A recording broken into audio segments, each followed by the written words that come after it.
વડોદરા જિલ્લાની સહકારી મંડળીઓ સામે જિલ્લા રજિસ્ટ્રારની લાલ આંખ। વડોદરા જિલ્લામાં સહકારી ક્ષેત્રે મોટા સમાચાર સામે આવી રહ્યા છે। જિલ્લાની વિવિધ સહકારી મંડળીઓમાં ચાલતી ગેરરીતિઓ અને ક્ષતિઓને લઈને જિલ્લા રજિસ્ટ્રારે કડક વલણ અપનાવી લાલ આંખ કરી છે।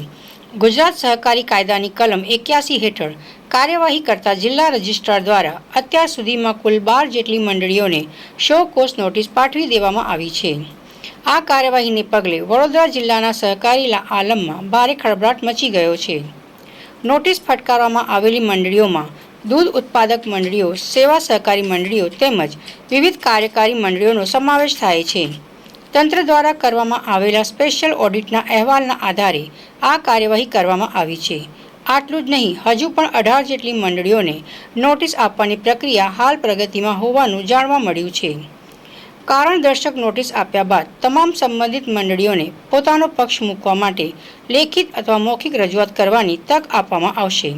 જો મંડળીઓ દ્વારા ખુલાસો યોગ્ય નહીં આપવામાં આવે અથવા તો ક્ષતિઓ સુધારવામાં નહીં આવે તો તંત્ર દ્વારા કડક પગલાં ભરીને મંડળીઓમાં વહીવટદારની નિમણૂક કરવામાં આવી શકે છે। નોટિસો ઇસ્યુ થયેલી છે ને જિલ્લા રજિસ્ટ્રાર કચેરી તરફથી મોટે ભાગે સહકારી કાયદાની કલમ 81 અન્વયે થયેલી। એ બાબતમાં કેવું હોય કે જો દૂધ મંડળીઓ હોય તો દૂધ મંડળીનો ઓડિટ સ્પેશિયલ ઓડિટર કચેરી દ્વારા કરવામાં આવે।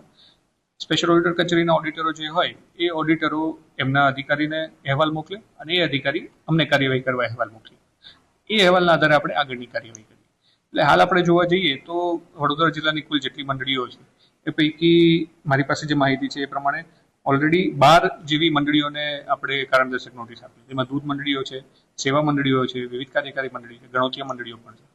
અને એ સિવાય હાલના તબક્કે હજી કુલ 18 મંડળીઓને નોટિસ ઇસ્યુ કરવાની બી બાકી છે।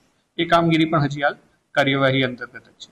સર, ડિલે એનું કારણ શું હોઈ શકે અને જે પ્રકારે એક લોકોમાં ચર્ચા સહકારી ક્ષેત્રે કે ટાર્ગેચ્યુઅલી આ નોટિસો ઇસ્યુ થઈ રહી છે, તો એવું કંઈક કોઈ સૌપ્રથમ તો વસ્તુ શું છે કે ડિલે થવાનું કારણ જો આપને કહું તો અત્યારે હાલ હું અહીંયા ઇન્ચાર્જ અધિકારી તરીકે છું ને હું આણંદમાં રેગ્યુલર અધિકારી છું। ત્યાં બી મારી જોડે અત્યારે હાલ 10 થી 12 જેવા વધારાના ચાર્જ છે।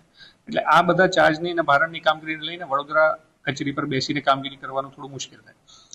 એના ભાગરૂપે જ્યારે બી તબક્કાવાર અહેવાલો આવતા હોય એ પ્રમાણે આપણે નોટિસો ઇસ્યુ કરતા હોઈએ। એટલે હાલ પૂરતી જે નોટિસો ઇસ્યુ થયેલી છે એ સિવાય અન્ય નોટિસો બી ઇસ્યુ થવાની કાર્યવાહી ચાલુમાં છે। એટલે જ્યારે બધી જ નોટિસો ઇસ્યુ થઈ જાય ત્યારે આપણને આખું સમગ્ર ચિત્ર દેખાય ત્યારે આપણે કહી શકીએ કે ના કોઈ ટાર્ગેટેડ કામગીરી નથી થઈ રહી, પણ કાયદાના ભાગરૂપે જે અહેવાલો આવે અમારી પાસે કાર્યવાહી કરવા એના જ ભાગરૂપે અમે આગળ કાર્યવાહી